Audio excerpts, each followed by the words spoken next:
What's up, ladies and gentlemen of YouTube? Boogie2988 coming at you live as I get through the power of the internet. And this is a story I was going to include in this week's gaming news video, but because I figure I have so much to say about it, I didn't want to just pad into that show with this one long bit. So I want to talk about the video game Cuphead, and I want to talk about video games in general, about whether or not video games should be difficult, whether they should be hard, whether they should be easy, whether they should be exclusive for people who cannot physically play video games or mentally play video games or just don't like video games, or whether or not it's okay to create games that are ultra hard, that are in fact, when they are ultra hard, exclusionary. Now, I do want to start this off by saying the game Cuphead, which is, I guess, the most latest exclusionarily difficult game, so difficult that I just really did not want to complete the game.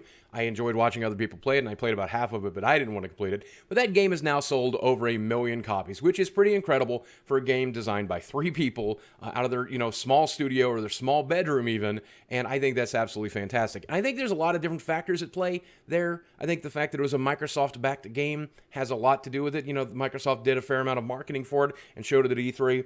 On top of that, there was the whole controversy about whether or not it was too difficult to play, and then, Dean Takahashi had difficulty getting through the tutorial, so it became a household name on top of that. But I really do think this game is successful because it is unique. It fits a genre that a lot of people like, the ultra-hard stuff. It was priced right at $20. You definitely got your value out of it, and it looks fantastic. It's a beautiful game. But the success of Cuphead has definitely upset a good number of people writing for stuff like Kotaku and Polygon and those things. And they've been asking the question of whether or not creating ultra-hard games like this is a good design choice, and whether or not gameplay itself is a good design choice, whether or not it's just better to have games that you don't have to interact with or don't have as much challenge, and believing that whenever you create a challenging game, it's exclusionary, keeping people from being able to play that game and see the content, and whether or not that's a good thing. And I want to show both sides of that today. But I also want to offer my opinion. My opinion is it's definitely a good thing. Gameplay is very important, and challenging gameplay is very important to some people as well. Now, one of the Twitter storms that I caught around this topic, the person hated the term gameplay.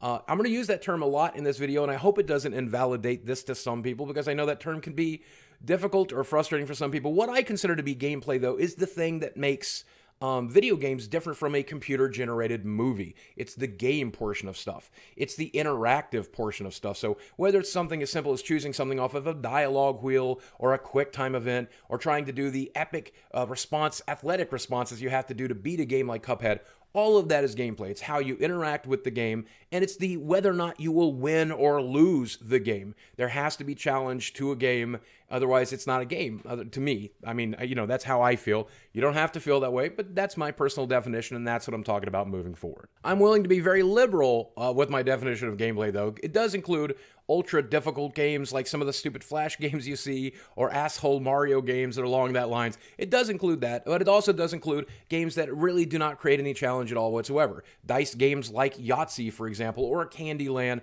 those are also games to me. I really don't care. Even walking simulators to me, which I find to be absurdly boring, because some of them do have choices, some of them do have interactions, some of them may result in the best or the worst possible ending. As long as they have some sort of win-loss state, I consider it to be a game. So the argument that is being made right now about Cuphead and games like it is that these games are so difficult that they can exclude people who want to play them, who want to see the content. And as a result of that, a lot of writers are saying that that is a bad decision, to make a game that is exclusionary to a large portion of the potential audience. I don't know that that's necessarily true. I understand the point. Obviously, I didn't get to experience all of Cuphead because I reached my limit and how willing I was to be frustrated and reach my skill level. But I think it's okay that video games like that exist, because I'm not the only person in the world. I'm not solipsistic. I'm not narcissistic. I know that there are other people out there who have different preferences, and for those people with those preferences, I think it's okay. There are definitely types of video games I don't enjoy. I don't like League of Legends due to its repetition and the time it takes to play the game. I do not like the Dark Souls series or Bloodbourne because of the frustration that I experience when I play those games. They are far across my levels. I don't like walking simulators because if I just want to hear a story, I'll probably watch something on Netflix or rent a movie or something along that line so I can set the controller down. There's a lot of stuff out there that I don't like, and only a handful of things that I do like. The good news is almost everybody plays video games, and so some people like very simple games that they play on their phone. Some people like giant elaborate AAA games. Some people there's a massive audience, and you can cater to a small section of that audience and still make a tremendous amount of money. and I think that's good. And I think it's important to say something positive here. So I will talk about the types of video games I like. I do love a grindy RPG. Something like Pokemon or Disgaea 5 or EverQuest or World of Warcraft. I love those types of games most of the time, though I don't have as much time for them as I used to, so they can be exclusionary for me there. I do love a good platformer. I'm looking forward to Mario Odyssey. I pretty much enjoyed every Mario game, even the more challenging ones like the Lost Level. The Lost Levels was kind of frustrating for me because I wasn't able to see all of the content younger me, and as an adult, I've just watched the Let's Plays rather than put myself through it. But at the end of the day, I do love the challenge of a video game. I want it to be right up to the edge of my skill level to challenge me, but not so much that I can't do it. And I can understand where reporters are coming from when they talk about that.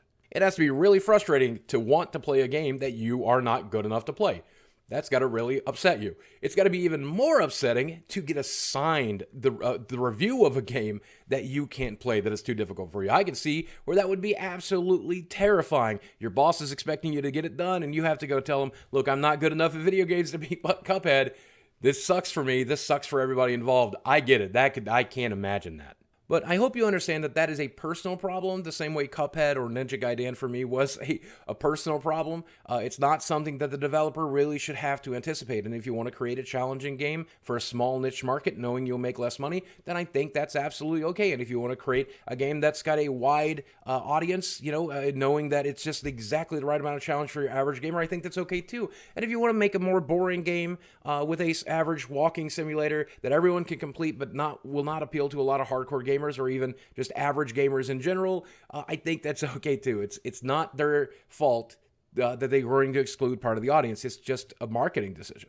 There is one argument to be made about this that I think I can agree with, and that's easy modes in video games. I think most video games deserve easy mode. Cuphead had an easy mode that allowed you to see a good portion of the content, though I don't think you could progress from one world to the other with it. Which I think was a mistake. You should be able to see the complete game with an easy mode. And I think every video game I played this year had an easy mode. Most of the video games I played in the last 20 years had an easy mode that made the game a little more accessible to your average player. A handful of games choose not to do that, but that's ultimately their choice. And I don't necessarily think easy mode is good for your average, person like me, or I never really actually play on easy modes for the most part, but I don't think that's where it's really important. I think it's good for younger folks. And I think it's definitely good for people who have not really upped their challenge level yet. They're still new at video games and they're still learning. But more importantly, the most important is the people who are disabled who want to play video games. In a lot of those cases, that can be a saving grace and the difference of whether or not they can play that game at all.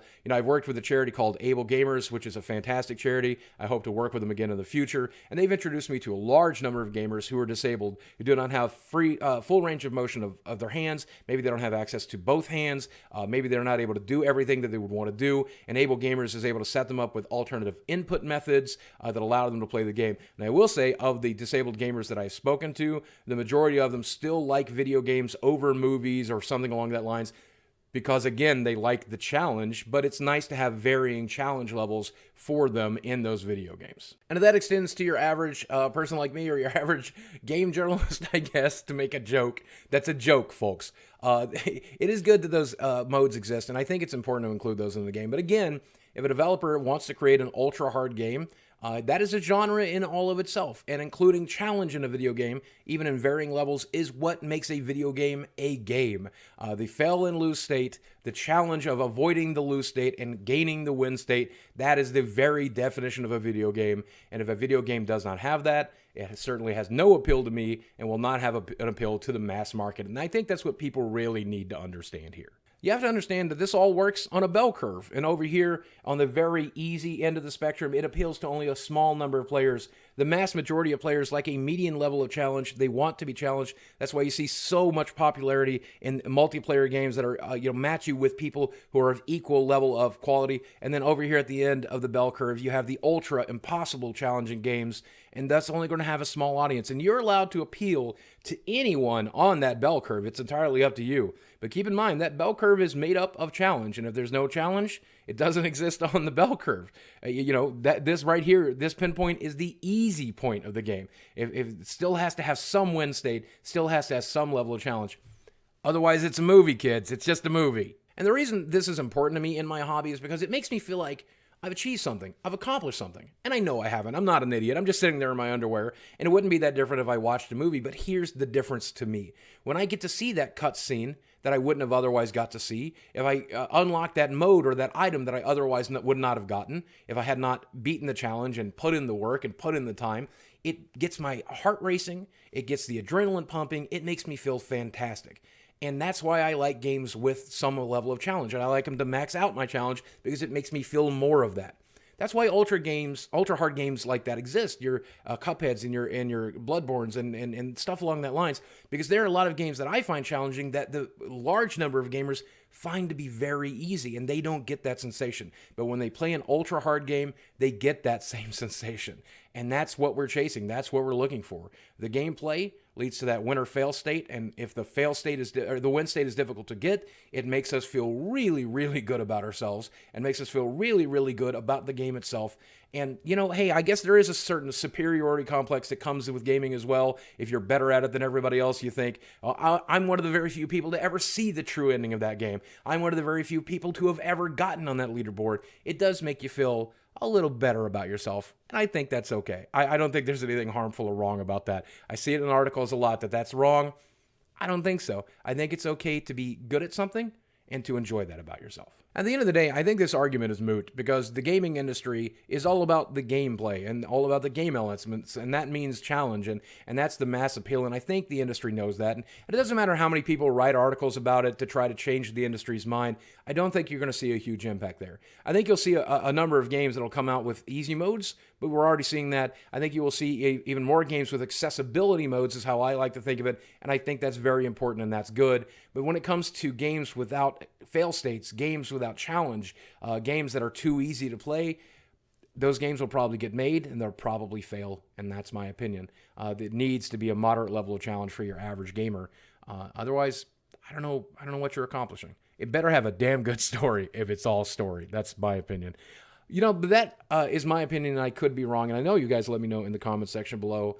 Is Cuphead too challenging for you? Do you like challenging games? Do you like easy games? Do you like walking simulators? It's okay if your opinion is different from mine. That's one of the best parts about gaming, is that it has so many people developing games and so many people buying games that we get to see a mass variety of games. And hopefully there's something out there that appeals to you, and if there is, let me know in the comments section below. Guys, as always, thanks for watching. Thanks for letting me rant. I'll speak with you again soon. Love you very much.